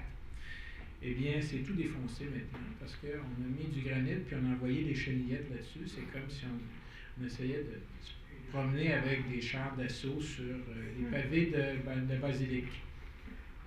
Ouais, mais cette notion de bien concevoir, bien construire, bien gérer, c'est un peu ça aussi. André, tu voulais? Oui, mais je voudrais juste ajouter aussi que même si je parlais du monde juridico-comptable tantôt, il reste qu'il y a du monde éclairé là-dedans aussi, il faut quand même le préciser. Puis parmi ceux-là, il y en a qui sont à la fois des gens du milieu des affaires importants, puis par rapport au Mont-Champlain particulièrement, là, sont venus me trouver avec beaucoup de je dirais, de conviction pour dire, nous, on défend la réalisation d'un projet en partenariat public-privé du Mont-Champlain. Mais ce qu'on vous dit, c'est qu'il faut que les critères de qualité soient au rendez-vous, que les critères architecturaux soient au rendez-vous. Parce qu'autrement, on va dire, écoute, c'est à moi qui disais ça, on va dire que les partenariats public-privés, c'est bon à faire juste des projets moches. Alors là, c'est les gens même des partenariats public-privés qui s'inquiétaient du manque d'encadrement de qualité dans la réalisation des PPP, qui en voulaient plus. D'autre part, j'ai entendu de plus en plus de gens d'affaires qui quittent le Québec comme milieu de vie quotidien parce qu'ils en ont marre du laisser-aller avec lequel on fait notre environnement bâti, notre cadre bâti. Alors, on parle tout le temps que ça prend un cadre bâti approprié pour attirer des chercheurs et patati et patata. Mais là, ceux qui ont le moyen de partir, ils partent précisément parce qu'ils sont là de la mocheté. Et ça, il faut dire que ça a un impact financier qui est archi important. Et quand on en parle avec des gens un tant soit peu décisionnels, beaucoup de gens sont conscients, plus qu'on pense. Mais c'est toujours la même game là-dedans. Sur la place publique, on veut se dire un bon gestionnaire, selon les mauvais critères dont on a parlé tantôt. Mais personnellement, on veut autre chose que ça. Alors, quand on sera assez honnête pour le dire vraiment de qu'est-ce qu'on veut, de l'affirmer à travers une politique d'architecture ou autre, je pense que ce dossier-là, on parle souvent de la stratégie des crocodiles, c'est-à-dire qu'il y a deux mâchoires qui opèrent. Hein. La volonté citoyenne, moi j'appelle ça la mâchoire du bas, puis la vision des élus, j'appelle ça la mâchoire du haut. Quand les deux travaillent, il y a prise sur les événements, ça nous permet d'avancer. Mais ça prend pas mal les deux, il faut l'harmoniser. Peut-être trouver des images un petit peu plus par exemple. Just for the benefit of everybody, we were talking avec René du pont français, le viaduc de Milo qui a été réalisé en PPP. Tu faisais une observation sur la notion de comment s'arranger pour que la qualité soit au rendez-vous. Oui, en fait, c'est parce qu'il reste que on ne pourra jamais revenir en fait à la façon dont on réalisait les projets d'architecture autrefois. On évolue, la société évolue. Et si on voit qu'on est pris avec les fameux PPP, il reste que le viaduc de Milo était réalisé en PPP. Mais Foster avait réalisé des préliminaires très avancés, l'image exactement de ce qui a été construit. Et le TTT a été fait donc pour l'exécution et la construction. Alors nécessairement, la qualité est au rendez-vous. C'est ça qu'on ne fait pas aujourd'hui, c'est ça qui est problématique. Parce que dans les PPP, la qualité architecturale, il n'y a pas de point pour ça. C'est-à-dire que ce qui gagne, c'est le meilleur coût pour la réalisation d'un cartable gros comme ça, en fait, qui est le programme fonctionnel et technique. La façon dont ils sont formulés, c'est formulé de la mauvaise façon. Il y a peut-être espoir, Il y a de l'espoir. Ça a été dit aujourd'hui. En fait, mais tant qu'on ne changera pas, tant qu'on n'octroiera pas en fait des points de qualité associés à la qualité architecturale et qu'on ne rebalancera pas ça avec les dollars, en fait, on n'arrivera pas à quelque chose. Mais le viaduc de Milo, c'est un bon exemple, c'est juste qu'on ne s'en inspire pas assez. c'est d'autant plus un bon exemple que l'ingénieur en structure, qui a expliqué comment il a travaillé avec et après Foster sur le projet, quand il nous a présenté ici des esquisses pour un pont Champlain sans Foster, oh, ça faisait dur là-dedans. C'était vraiment pas intéressant. C'était un non-pont. C'est ça. Puis nous avons construit, Et Foster sans ingénieur, c'était juste un pilier sur 3 km. Non, c'est pas vrai. Peut-être, mais on va. Are there any questions, any comments, des commentaires de la salle ici? Well, I have a question. Thank you very much. Those were terrifically Oui, attendez. informative and enlightening. Thank you very much. Those were terrifically informative and enlightening presentations. How do we teach the general public what good architecture is? 25 words or less. René alluded to it a little bit, and the Yeah. importance of having an informed public. But I mean, I walk around and look at buildings and scratch my head and ask somebody else's opinion because I'd like to contribute to the conversation. But I don't feel very informed a lot of the time around. Well, I must say there are interesting initiatives. It's not working. Oh, it's not working. Yeah, I don't know. Want mine? No. There are interesting initiatives, I must say, like, do you know the, yeah, do you know Porte Ouverte, the event Porte Ouverte in Montreal, which happens every year? Does it ring a bell? Visually, I could see. Oui, non, Yeah. c'est Porte Ouverte. Porte Ouverte Design. Yeah, Porte Oh, Ouverte we Design. do it like Open Doors Ontario. Yeah, Yeah, okay. yeah, which came after Porte Ouverte Montréal. Doubtless. Yes, we had to intervene to remind Mayor Lastman. Yeah. Fair That was enough. Heritage Montreal contribution to education. Well, this is an interesting tool, I must say. I'm just looking at, there are different tools. Well, that's an interesting tool, I must say, because you could visit projects which have received an award from OAQ, of des Architectes du Québec, and then you can meet the designers, the architects, and so on. They could explain, and then so at least you get informed with that. So that's one tool which is quite interesting, but it's not enough, that's for sure. I'm always puzzled, thinking that, well, intro, they talk a lot more about architecture. You have great architectural critics in newspaper, Christopher Humes, and so on, and there's more information in the newspapers. Over here, it's Le Devoir, La Presse, none of it, the Gazette sometimes, but we have no good publications associated to architecture. The And it's a Globe and shame. Mail does a little bit. The Globe and A Mail, little yeah. bit. They picked out those 5 projects So that got that's sniffed. another tool that we should be utilizing actually, and I don't know why. It's because they say it doesn't sell because it's under architecture, but I think we still have to. There's an RTV a TV show which is called Visit Live, where kind of Philippe Luquin visits houses, contemporary houses, and they're being explained. I think these are very important tools, but I think we have to continue. We don't have enough. We don't have a critical mass of information associated to architecture. I don't know why. Let's say on CBC show in the morning, Radio Canada, there's not a little capsule, kind of 5 minutes on architecture. Right? We could have great. I must say that in Quebec there are very, very interesting architects. The architectural pieces which are produced are really strong, really high quality. You can see that with the GG Awards, General Governance Awards. Lots of architects from Quebec, get some of these prizes. Quebec is recognized for the high quality of its architecture by Ontario, by Vancouver, kind of the other provinces. It's as if we don't talk about it in Quebec, I don't know why, but we have to still. Well, these are events which are extraordinary, I must say, to do that, so we have to continue. Mais il y a une connexion qui n'est pas faite encore, mais qui est en train de se faire. Je reviens à la base au grand public. En ce moment, c'est davantage par l'habitation de Francine qu'on voit l'intérêt qui est souvent un intérêt de décoration moche et ma tante, mais il y a vraiment cet intérêt-là, mais qui se transpose en architecture plus contemporaine dans le résidentiel. Ça fait que les gens vont s'intéresser, mais moins à l'institutionnel encore. Mais si on compare à TV5, on a même dans les émissions du matin toujours une chronique d'architecture, on n'a pas ça encore à TVA. Oui, pareil. Comment informer davantage les citoyens sur un plan plus formel?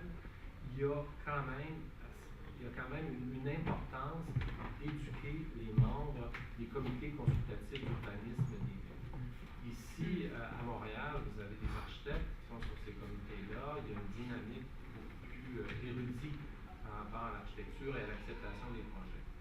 Mais en province, il y a encore des villes importantes au Québec qui ne veulent pas, statutairement, qui ne veulent pas d'architectes sur les comités d'urbanisme parce qu'ils disent que ça va faire des conflits d'intérêts, ça va pas de sens. Absolument pas de Parce sens. qu'ils vont avoir des projets après ça, ils vont prendre des décisions, puis ensuite aller l'architecte. Et les comités d'urbanisme dans certaines villes font et défont les projets d'une façon absolument insensée. Insensée.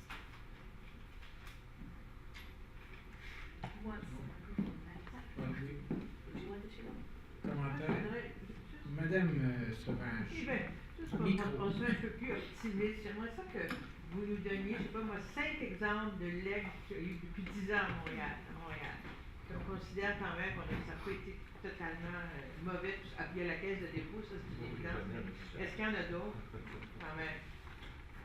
Est-ce qu'il y en a qui vous viennent à l'esprit, ce qu'on peut considérer comme des legs patrimoniaux pour Montréal, qui ont été construits dans les 10 dernières années?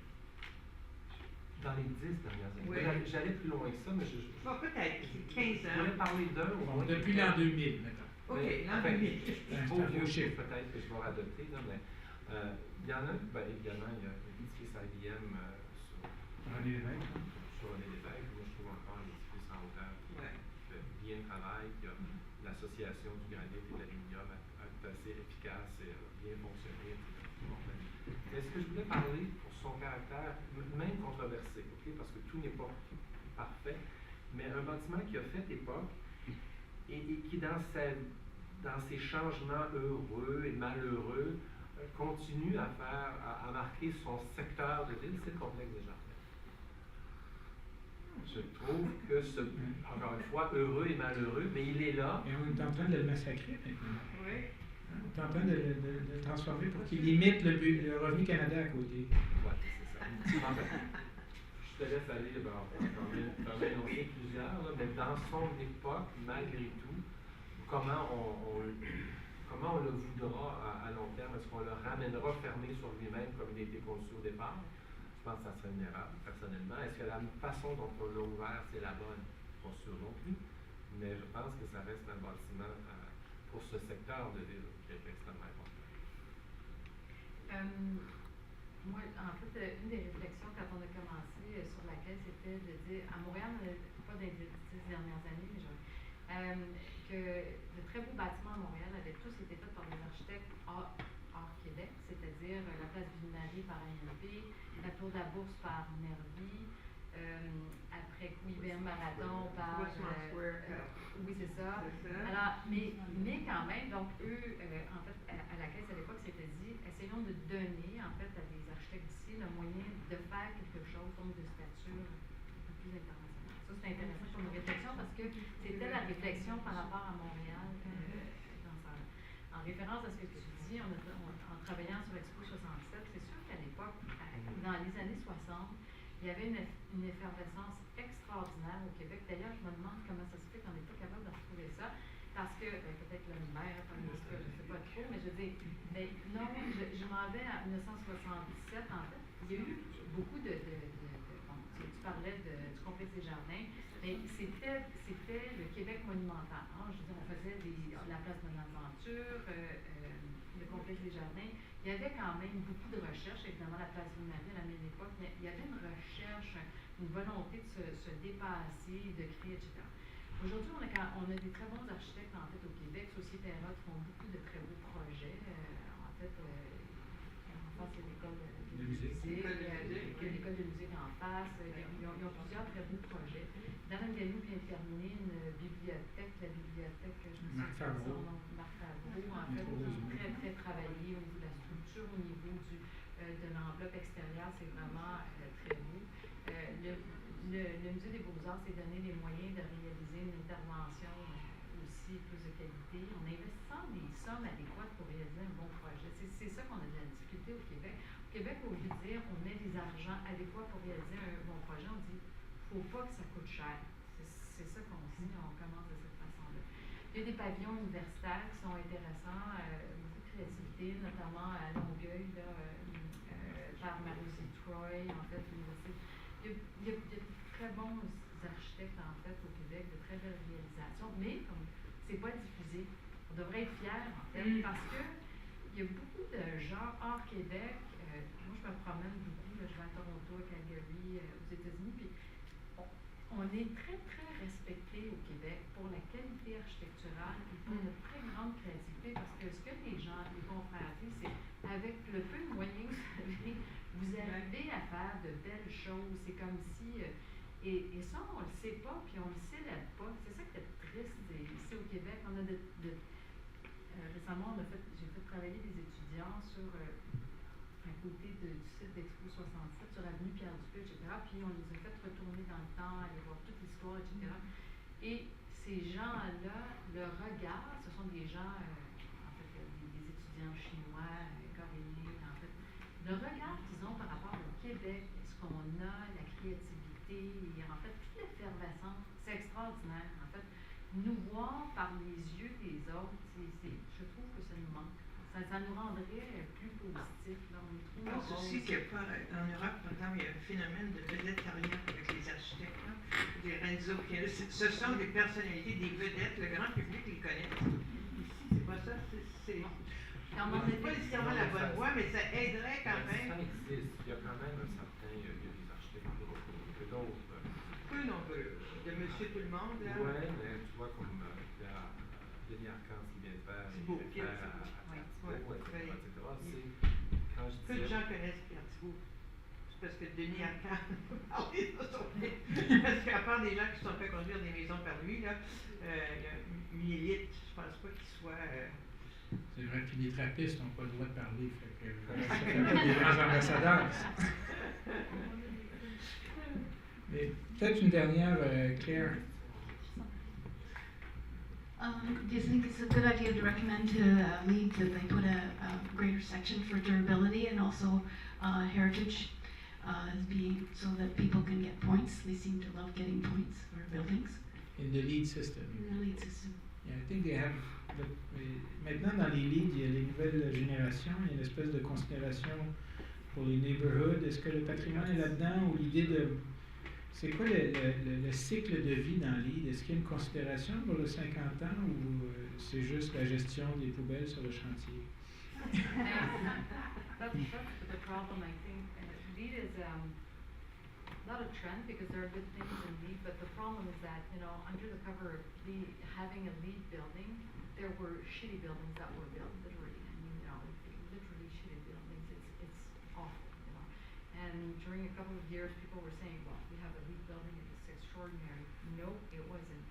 So I think that all of these kind of regulations, regulating mechanisms, we have to be careful because we're always kind of addicting quality, the architectural quality. it's on the checklist. No, it's not on the checklist. So, for instance, when we worked on La Caisse, of course we had all of these discussions because it's a LEED Gold building. La Caisse is was one of the highest certification that we could get. And but instead of hiding, or we utilize actually, the big space on the atrium that was created is almost a duct at the scale of the building itself. And that was a LEED strategy. But we could have taken that money and put it in, ducts that would have been hidden and so on. But we utilized that element to produce a higher quality space. And I think that all of these regulating mechanisms, they have to be utilized, but they have to be analyzed in conjunction with, creating high quality architecture. That's one of the problems. We never give quality enough points in all of the P3 projects and in LEED, kind of evaluation and so on. Don't work well. This checklist don't work well for many things. So I don't hope there is LEED point on patrimoine. It should be very terrible, really. Okay. It's a different approach.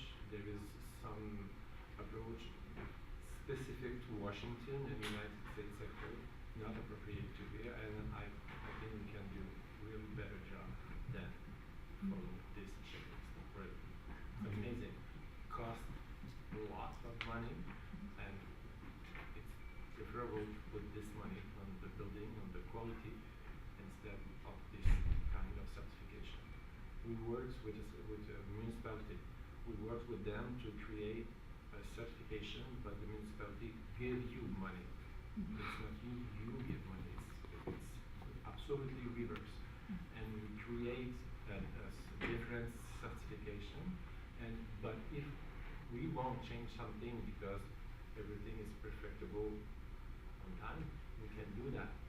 Quickly, you can change anything. A lot of architects told me how stupid we were on many points, but they don't want to say that publicly because they want to finish the job properly.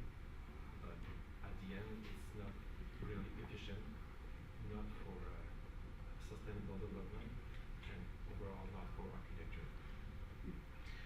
On avait, Héritage Montréal, on avait amené cette idée, on a Leadership in Energy and Environmental Design, et nous on avait observé qu'il y avait plutôt une notion de leadership en architecture insignifiante mais durable, LAID. Et ça, c'est malheureusement, ça peut s'améliorer, mais je pense que dans le livre, il y a un défi intéressant. Peut-être c'est comment est-ce qu'on a une confusion, et on va peut-être clore avant d'aller vers un verre de l'amitié, d'urbanité, n'est-ce pas, et de l'architecture. Il y a une certaine confusion entre la notion de legs et la notion de durable telle que c'est décrit aujourd'hui. Durable, vous avez, s'il y a un toit vert, des racks à bicycle, un arrêt d'autobus à côté, des bacs de recyclage, c'est durable. Mais ça peut être terrible 5 ans après. Donc, c'est la différence. Les gens comprennent peut-être mieux quand on parle de legacy or liability. Which one do you choose? Est-ce qu'on parle d'une hypothèque ou vraiment d'un patrimoine? Puis des fois, on bâtit des hypothèques plus ça que d'autres choses.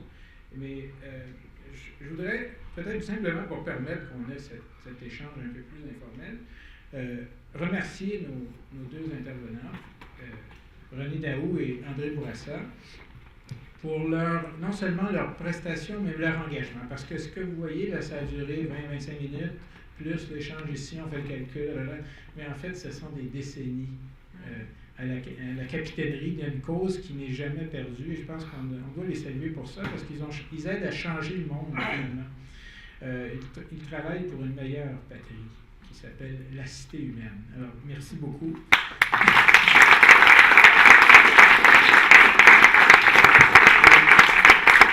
Merci au Musée McCourt pour nous accueillir dans un lieu. Vous savez, nous, à Héritage Montréal, on fait beaucoup de visites d'architecture, puis on se rend compte que les qualités de l'architecture sont difficiles à communiquer. Mais vous en voyez une ici qui n'a pas grand-chose à voir avec ce qu'on appelle le style, mais c'est la proximité, la qualité de l'espace qui a été produit. Je voudrais juste souligner, ça m'a fait penser à prix du gouverneur général ici. Dans la Pointe, construit il y a bientôt 25 ans. Oui. C'est encore magnifique bâtiment. Vous êtes d'accord avec moi? Voilà. Ça a bâti. C'était la qualité, je n'étais pas là à l'époque, mais c'était vraiment la qualité qui a primé. Et ils avaient reçu le prix du gouverneur général. C'est ça. Et on cherche beaucoup à justifier rationnellement, mais il faut peut-être aussi se dire que des fois, l'architecture, elle apporte des espaces de bonheur dans une ville chaotique. Et ça, c'en est un. Cet auditorium de foyer, vous allez vous retrouver, les salles. Et ces notions-là, peut-être, il faut aussi les réintroduire. C'est une qualité humaine, l'architecture, parce que c'est le plus grand art qu'on a inventé. Hein? Je m'excuse d'être modeste, là, mais c'est vrai. Alors, et c'est la dernière de notre cycle 2013-2014, mais on continue à faire des conspirations avec Mme Sauvage. Alors, méfiez-vous de ce qui s'en vient. Thank you very much, and we managed to do it without checking the score. The hockey score. Yeah, the game hasn't started yet. Is that true? It's only 7:30. What time did the game start? 7:00. Bon, allez discuter de ça à table. Merci.